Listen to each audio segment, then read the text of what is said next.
Hello, my name is Astucia. Today we're going to be talking about a secret that the British government doesn't want you to know about. And that secret is that the Great Emu War that the Australians had to fight is actually all of England's fault. Now you're probably wondering how the English are behind this. Well, it's a long story and it starts with the Bronze Age collapse.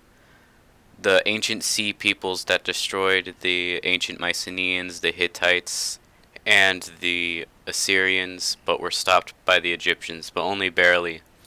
You're probably asking, what does the sea people have to do with emus? Well, it's fairly simple. The sea people were the emus.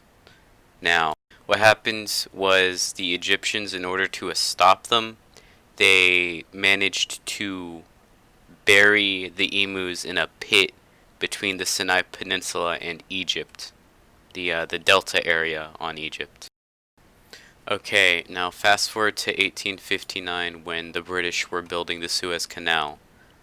The British found the emus in a hibernated state beneath the sand and rock when they were digging, and they realized that they were the ancient sea peoples that destroyed civilization.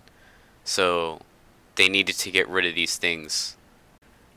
They needed a place that was far away from, the mainland, fairly hostile, sparsely populated, and the perfect place for that was Australia. If you're wondering why the British just didn't kill the emus while they're in their hibernated state, it's because emus cannot be destroyed by any means known to man, and anyone who says they have killed or hunted an emu is lying. It's probably just a mutated ostrich or something that they're disguising as an emu. Now, move forward in time to 1932. The emus had woken up from their hibernated state and were pillaging the countryside. The Australian government was like, oh, it's a bunch of birds, we'll just send some boys out on a jeep with a machine gun.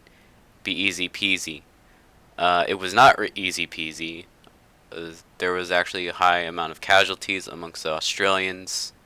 This ended up resulting in a full-scale conflict across Australia. The Australians did manage to push back the emus, but were not able to kill any, only wounding a few and, discouraging the emus from, breaching populated areas.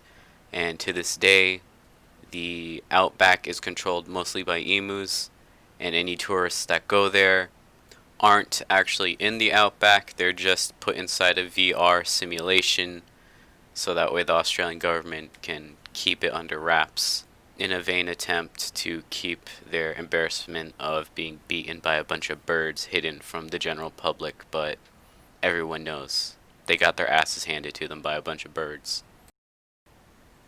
Okay, so this is sort of a part 2 of the video. This is also another secret that the British don't want you to know. In 1741, the British tried to take over South America because they wanted Aztec and Mayan pyramids. Now, the reason why the British wanted these pyramids was because the king at the time, King George II, had a vision, more of a premonition. He knew of the future. He knew that the British would be a world-spanning empire, and he wanted something where he could display items, trophies, and other monuments that were taken from those foreign lands. His big brain idea was to use the Aztec and Mayan pyramids as a display table. What they were going to do after they conquered South America, really they only needed to conquer Mexico. What they wanted was they were going to take all the pyramids, move them over to England, reassemble them, and then just as time went on and they were conquering lands, they'd bring back trophies and such and just display them. And they were going to have like this giant roadway where they'd have items displayed, like a trophy hall or something like that. But at the Battle of Cartagena de Indias, they lost, and they never gained much land in South America, aside from Belize and one country that's in South America but is like north of Brazil. I think it's Guyana. I don't know. It's not important. It never will be. Anyways, you didn't hear this from me. Yo no hablo inglés. No puedes entender nada de que estoy diciendo. Have a good day. Please like and subscribe.